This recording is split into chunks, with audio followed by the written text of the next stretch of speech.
Hello everybody, welcome back.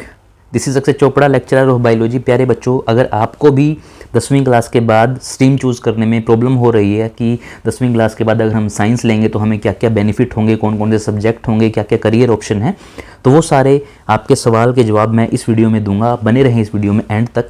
तो सबसे पहले अगर आपको 10वीं क्लास के बाद ये चूज़ करना है कि कौन सी स्ट्रीम आप लें, तो सबसे पहले हमें ये पता होना चाहिए कि कौन सी स्ट्रीम के अंदर कौन कौन से सब्जेक्ट होते हैं। अगर हम साइंस की बात करें तो साइंस के अंदर आपके फिजिक्स, केमिस्ट्री, मैथ और बायोलॉजी सब्जेक्ट आपको देखने को मिलेंगे, जिसके अंदर दो स्ट्रीम बनेंगी आपकी। एक बनेगी आपकी पीसीएम और दूसरी बनेगी आपकी PCB, physics chemistry math and physics chemistry biology. ठीक है, तो एक होती है आपकी नॉन मेडिकल स्ट्रीम, एक होती है आपकी मेडिकल स्ट्रीम। तो सबसे पहले तो आपको ये पता होना चाहिए कि आपको मैथ पसंद है कि बायोलॉजी पसंद है। इन दोनों में से सबसे पहले आपको ये चूज़ करना पड़ेगा। आपका बेस्ट जो आप दे सकते हैं मैथ में है कि आपका इंटरेस्ट आपका बायोलॉजी में, सबसे पहले आप ये देख लीजिएगा। उसके बाद अगर हम करियर ऑप्शन की बात करें कि 10वीं क्लास के बाद साइंस में अगर लेते हैं आप, तो आप कौन कौन से करियर ऑप्शन चूज़ कर सकते हैं 10वीं क्लास में साइंस लेने के बाद। तो आपने सब्जेक्ट चूज़ कर लिया, सबसे पहले आपको ये पता होना चाहिए। तो अब बात करते हैं कि गवर्नमेंट जॉब के लिए साइंस सब्जेक्ट कितना बेहतर साबित होता है, तो ये जान लेते हैं। सबसे पहले आप ये देख पा रहे हैं कि जितनी भी गवर्नमेंट जॉब यहाँ पर लिखी हुई है, आर्मी हो गया आपका, ऑफिसर की पोस्ट होगी, एसएससी के अंदर जो पोस्ट निकलती है, एयरफोर्स आपकी जो एक गवर्नमेंट जॉब है जहाँ पर आप एयरफोर्स में आप अप्लाई कर सकते हैं। उसके बाद एसएससी आपका है और एयरफोर्स हो गया आपका। उसके बाद नेवी है आपका, इंजीनियर, पुलिस। तो ये जितनी भी यहाँ पर गवर्नमेंट जॉब आपको देखने को मिल रही हैं, तो ये सारी के सारी आप अप्लाई कर सकते हैं साइंस स्ट्रीम के बाद। ये जितनी भी पोस्ट हैं इसमें आपको अगर इन जॉब्स के अंदर आपको अप्लाई करना है तो आपके पास ग्रेजुएशन होनी चाहिए और +2 क्लास के अंदर आपके पास साइंस सब्जेक्ट होना चाहिए। एयरफोर्स, नेवी, एसएससी, इन सब्जेक्ट में जाने के लिए तो आपके पास नॉन मेडिकल में सब्जेक्ट होना चाहिए मैथमेटिक्स। ठीक है, ये आपकी जितनी भी गवर्नमेंट जॉब है इनके अंदर आप साइंस स्ट्रीम अगर लेते हैं तो आपको काफ़ी फ़ायदा होने वाला है। तो आप सबसे पहले ये जान लो कि जो आपकी नेवी होती है, एयरफोर्स होती है, आर्मी होती है, ये सारी की सारी आपकी एनडीए के अंदर आती है और एनडीए की जो तैयारी होती है वो साइंस स्ट्रीम के बच्चे ही करते हैं। तो आपको ये डाउट क्लियर होगा सबसे पहले। तो अगर आपको इन किसी भी स्ट्रीम के अंदर जाना है, आपको आपका इंटरेस्ट इनमें से किसी भी पोस्ट के अंदर है, तो आपको +1 क्लास के अंदर साइंस स्ट्रीम लेनी पड़ेगी। ठीक है, आपके पास मैथ और बायोलॉजी, फिजिक्स, केमिस्ट्री ये सब्जेक्ट होने चाहिए। सबसे पहली बात आपको ये क्लियर होनी चाहिए। इसमें जो पुलिस वाला ऑप्शन है ये आपका हर एक स्ट्रीम के लिए रह सकता है, लेकिन जो इंजीनियर है, नेवी है, ऑफिसर्स की पोस्ट है, ये सारे के सारे जितने भी आपकी गवर्नमेंट जॉब है ये आप साइंस लेने के बाद ही कर पाएंगे। उसके बाद और कितने सारे करियर ऑप्शन है वो आपको मैं बता देता हूँ। देखो यहाँ पर ना इतनी बड़ी लिस्ट बनी हुई है, तो आप वो देख पाएंगे अभी किन किन स्ट्रीम के अंदर कौन कौन सी फील्ड के अंदर आप जा सकते हैं। इंजीनियर आप बन सकते हैं, साइंटिस्ट आप बन सकते हैं। उसके बाद गवर्नमेंट एम्प्लॉय यहाँ पर लिखा हुआ है, गवर्नमेंट एम्प्लॉय, पायलट आप बन सकते हैं, फार्मासिस्ट, आर्किटेक्ट हो गया, लॉयर हो गया, ये आपका टीचर हो गया, मैनेजर हो गया, डिज़ाइनर हो गया, कंप्यूटर एक्सपर्ट हो गया। ठीक है, आपको ये जितने भी यहाँ पर लिखे हुए हैं ये सारे के सारे आप अचीव कर सकते हैं अगर आप साइंस स्ट्रीम के अंदर आप +1 क्लास में एडमिशन लेते हो। तो ये जितने भी करियर ऑप्शन हैं इनमें से आप कोई अपना बेस्ट चूज़ कर लेना जिसमें आपका इंटरेस्ट हो, तो वो आप साइंस स्ट्रीम के साथ ही कर सकते हैं। ठीक है, यहाँ पर आप देख पा रहे हैं डॉक्टर है, फार्मासिस्ट है, नर्स है, साइंटिस्ट है, डेंटिस्ट है, और ये इधर जो आपको लेफ्ट साइड दिख रहे हैं ये सारे के सारे आपके मोस्टली इसमें नॉन मेडिकल के सब्जेक्ट वो है, फील्ड हैं आपकी। और जो आपको राइट साइड में दिख रहे हैं doctor, pharmacist, nurse, scientist, dentist, तो ये सारे के सारे आपके पीसीबी मींस मेडिकल वाले बच्चे इन पोस्ट को इन फील्ड में जा सकते हैं। उनके पास फिजिक्स, केमिस्ट्री, बायोलॉजी सब्जेक्ट होना चाहिए +1 और +2 क्लास के अंदर। ठीक है, साइंस स्ट्रीम मतलब कि आपको पीसीबी इन आपका होना चाहिए अगर आप डॉक्टर बनना चाहते हैं तो।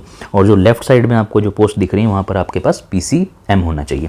उसके बाद अगर आप इनके अलावा ग्रेजुएशन करना चाहते हैं, रेगुलर ग्रेजुएशन, जैसे कि आपका बीएससी आईटी हो गया, बीएससी फिजिक्स हो गया, बीएससी केमिस्ट्री हो गया, बीएससी कंप्यूटर साइंस हो गया, बीएससी मैथमेटिक्स हो गया एंड अदर और भी जो भी आपके साइंस के सब्जेक्ट होते हैं, तो आपके पास होनी चाहिए साइंस स्ट्रीम। ठीक है, अगर आप ग्रेजुएशन इनके अंदर करना चाहते हैं, इन फील्ड के अंदर ग्रेजुएशन आपको चाहिए, तो आपके पास होनी चाहिए science stream in the +1 and +2 class.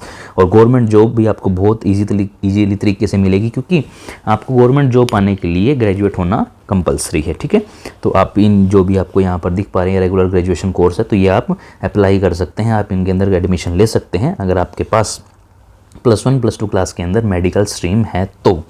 इसके बाद अगर हम बात करें, और भी काफ़ी सारे करियर ऑप्शन होते हैं, काफ़ी सारी आपकी फील्ड होती हैं जहाँ पर आप जा सकते हैं। तो ये तो आपके हो गए रेगुलर ग्रेजुएशन, जिसमें आप नॉर्मल ग्रेजुएशन कर सकते हैं, ये सब आप जानते ही हैं, फिजिक्स केमिस्ट्री।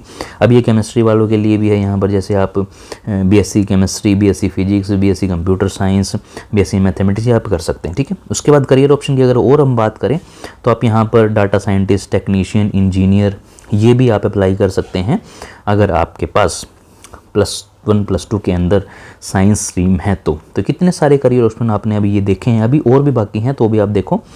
जो इंजीनियर बनना चाहते हैं उनके लिए तो मैथमेटिक्स सब्जेक्ट, साइंस सब्जेक्ट में आपका कंपलसरी रहेगा +1 +2 के अंदर। नॉन मेडिकल के अंदर आपको एडमिशन लेना पड़ेगा। साइंटिस्ट वगैरह, टेक्नीशियन, डॉक्टर बनना चाहते हैं तो आपको पीसीबी होना चाहिए, ठीक है। उसके बाद यहाँ पर ये इतने सारे करियर ऑप्शन है। अगर आप केमिस्ट्री का में आपका इंटरेस्ट है तो आप रिसर्च में जा सकते हैं, आप फार्मास्यूटिकल्स में जा सकते हैं, हेल्थ एंड केयर में जा सकते हैं, लेबोरेटरी आप बन सकते हैं, scientist, chemical engineer, biochemistry, analytical chemist. तो इतने सारे करियर ऑप्शन आपके केमिस्ट्री सब्जेक्ट से भी निकल के आते हैं। तो आप केमिस्ट्री सब्जेक्ट में आपका इंटरेस्ट है तो आप इन करियर ऑप्शन को चूज़ कर सकते हैं। ये भी आपके बहुत अच्छे करियर ऑप्शन रहते हैं अगर आप केमिस्ट्री सब्जेक्ट में इंटरेस्ट रखते हैं तो। अब हम बात करते हैं कुछ और इंटरेस्टिंग चीज़ों की, जो कि आपका रहेगा मैथमेटिक्स के अंदर। आप +1 +2 के अंदर आप अगर करते हैं तो आपके सामने इतने सारे ऑप्शंस हैं।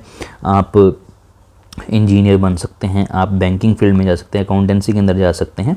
मतलब कि अगर आप +1 +2 के अंदर मैथमेटिक्स के अलावा अगर आप कॉमर्स स्ट्रीम चूज़ करते हैं तो आप इन फील्ड के अंदर भी जा सकते हैं। सबसे मेन चीज़ ये है कि आप +1 +2 के बाद अगर साइंस स्ट्रीम के बाद दूसरी फील्ड में भी उतरना चाहें, आर्ट कॉमर्स वाली फील्ड में, बैंकिंग फील्ड में, तो भी आपके पास ऑप्शन खुले रहते हैं। ऐसा कुछ भी नहीं है कि आपने अगर +1 +2 साइंस से किया तो आप कॉमर्स फील्ड में नहीं जा सकते, आप जा सकते हो। ये एक बेनिफिट रहता है आपका साइंस वाले बच्चों के लिए। उसके बाद ये ऑप्शन आ गया आपका पीसीबी वालों के लिए सबसे बेस्ट ऑप्शन। नीट का एग्ज़ाम दे के आप डॉक्टर बन सकते हैं, एमबीबीएस आप कर सकते हैं, आयुर्वेदा में आप जा सकते हैं, homeopathy, medicine, dentist, animal zoology, marine biology, genetics, bio informatics, microbiology and more. इतने सारे करियर ऑप्शन आपके हैं पीसीबी सब्जेक्ट के अंदर अगर आप आपकी +1 +2 साइंस करते हैं तो ये जितने भी मैंने आपको सारे के सारे करियर ऑप्शन फील्ड बताएंगे तो ये सारे के सारे हैं साइंस लेने के फ़ायदे। अब एक की पॉइंट यहाँ पर क्या है, साइंस के साथ कॉमर्स आर्ट की जॉब भी आप कर सकते हैं। अभी मैंने आपको थोड़ी देर पहले बताया था कि अगर आपके पास +1 +2 क्लास में साइंस सब्जेक्ट है तो इसके बाद आप BBA, MBA ये सब कोर्स भी कर सकते हैं। आपको कोई रेस्ट्रिक्शन नहीं है, साइंस के बाद आप इन सब्जेक्ट के अंदर भी अपना करियर बना सकते हैं। अगर आपको 10वीं 12वीं के बाद अगर आपको पसंद नहीं आया कि साइंस में मेरे को मज़ा नहीं आ रहा तो आप दूसरी फील्ड में भी जा सकते हैं। आपके पास काफ़ी सारे करियर ऑप्शन फिर भी रह जाते हैं, तो आप इस तरीके से इन चीज़ों के अंदर भी जा सकते हैं। तो साइंस लेने के इतने सारे फ़ायदे हैं, वो मैंने आपको सारे के सारे फ़ायदे भी बताए और मैंने आपको करियर ऑप्शन भी यहाँ पर दिखाए हैं, जितने सारे करियर ऑप्शन आपको देखने को मिले, ठीक है।